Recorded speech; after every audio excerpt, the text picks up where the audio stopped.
Saudações filosóficas! Certamente você já deve ter se dado conta que ao longo da história da filosofia, vários pensadores se debruçaram sobre problemas específicos que eles consideravam os mais importantes. Tipo, os existencialistas, eles vão olhar para o significado da existência, o sentido da existência, por que nós estamos aqui, enquanto racionalistas e empiristas vão se questionar sobre qual é a ferramenta que o ser humano utiliza para poder produzir conhecimento. Pois é, nós poderíamos aqui elencar várias fases e várias correntes, mas o foco desse nosso papo é um grande personagem da filosofia contemporânea, um cara chamado Ludwig Wittgenstein, um cara que vai dizer que os problemas filosóficos são de outra ordem, não são necessariamente de ordem existencialista, ou epistemológica, ou ontológica. A gente vai ver qual é a vibe desse cara. Fica ligado, solta a vinheta. You know that this right here forever.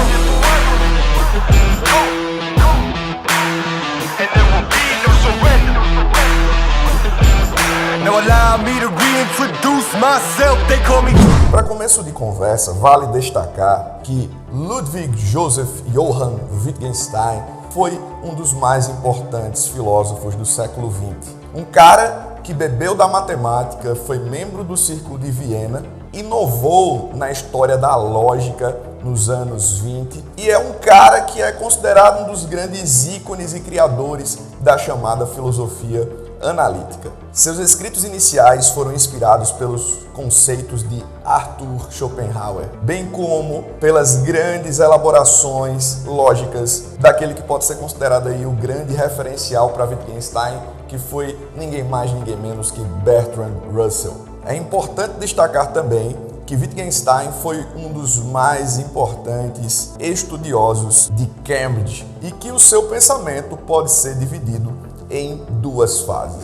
Então, Wittgenstein, ele vai dizer que os problemas filosóficos, eles são problemas de linguagem. E isso significa que dentro da filosofia analítica, para você compreender o que é que a filosofia analítica se propõe, ela se propõe a analisar justamente a linguagem, o uso da linguagem dentro de uma perspectiva lógica. E é isso que Wittgenstein vai, de certa forma, capitanear na história da filosofia no século XX. A tentativa de impor um rigor lógico, um rigor racional ao uso da linguagem. Wittgenstein, ele parte meio que de um pressuposto que, tipo, por exemplo, quando a gente pega um grupo de cientistas de um determinado ramo, como a física, a astrofísica, a matemática, física quântica, química, engenharia, quando nós pegamos um grupo de cientistas e eles começam a conversar sobre um determinado tema, é possível, evidentemente, que haja divergências entre eles, mas há uma margem de entendimento e até de consenso muito maior do que se a gente pegar, por exemplo, a linguagem do cotidiano. Então entenda,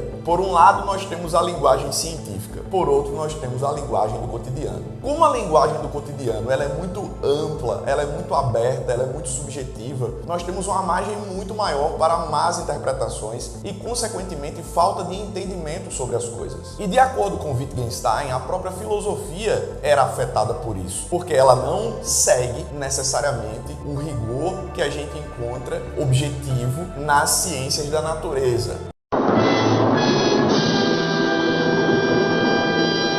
Então, o Wittgenstein, ele vai dizer o seguinte: a linguagem, ela serve para designar fatos e coisas. Então, nós precisamos estabelecer essa conexão até certo ponto empírica entre as palavras e as coisas e os fatos. Tanto que o próprio Wittgenstein vai dizer: aquilo sobre o qual não se pode falar é melhor calar. Então, longe de qualquer tipo de especulação, conjectura ou subjetividade, o Wittgenstein, ele está apelando para essa objetividade, para esse rigor lógico científico.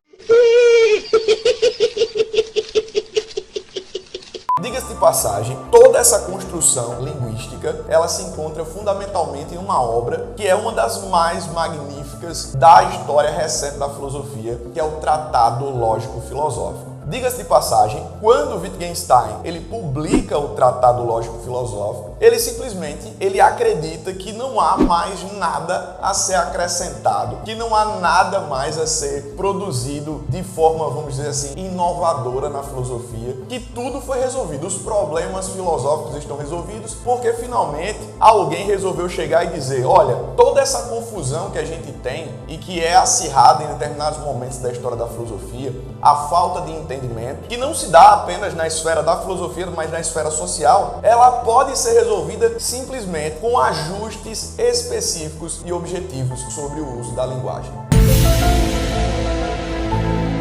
E aí, o Wittgenstein, ele abandona a filosofia, ele vai se dedicar a lecionar, não na universidade, mas no que é compatível com as escolas que nós temos, em níveis introdutórios de formação de estudantes, e vai se dedicar a outras atividades, como, por exemplo, a atividade de engenharia e arquitetura. Ele vai projetar uma casa para a irmã dele, então ele vai simplesmente levar uma vida normal, diferente de um acadêmico, um gênio da história da filosofia. E aí, o Wittgenstein, em dado momento da sua vida, ele percebe que talvez ele não tenha necessariamente resolvido os problemas filosóficos e talvez o próprio Wittgenstein chegue a essa conclusão, talvez ele tenha cometido um grande equívoco. Ok. Houve um equívoco. Houve um equívoco aí.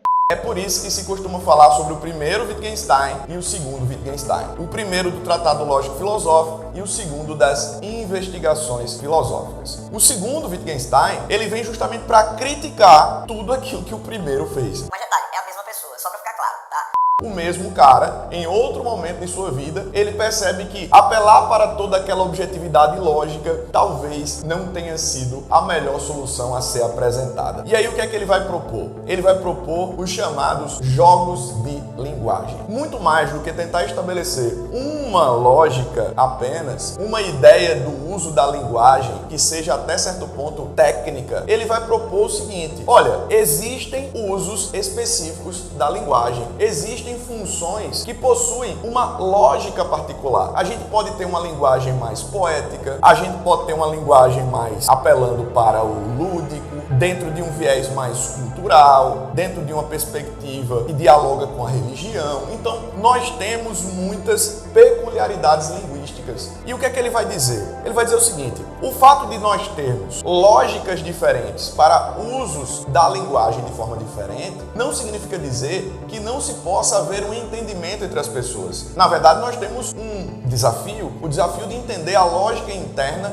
de cada jogo da linguagem. Então entenda, o primeiro Wittgenstein, ele se assemelha muito a um gramático, sabe? Rigoroso. Enquanto o segundo é um cara que lembra muito mais um poeta filósofo. Um cara que compreende que a linguagem, ela possui múltiplos significados. E que, mesmo tendo múltiplos significados, é possível sim identificar a lógica interna de cada jogo. Por sinal, o segundo Wittgenstein, ele compreende que essa subjetividade linguística, ela colabora para que a gente compreenda de uma forma mais efetiva a realidade, aquilo que faz parte da nossa vida em sociedade. A descrição daquilo que se vê, ela pode se dar de múltiplas formas dentro de jogos de linguagens que são específicos. Então fica aqui registrado esse nosso papo filosófico sobre Wittgenstein, e esse papo, por mais que esteja se encerrando o vídeo, mas ele continua aqui nos comentários. Você pode deixar as suas impressões, as suas críticas, a sua pergunta. Aproveita para se inscrever, para compartilhar, para ativar as notificações. Nós acabamos de ultrapassar a barreira dos 35 mil inscritos e eu quero agradecer a você.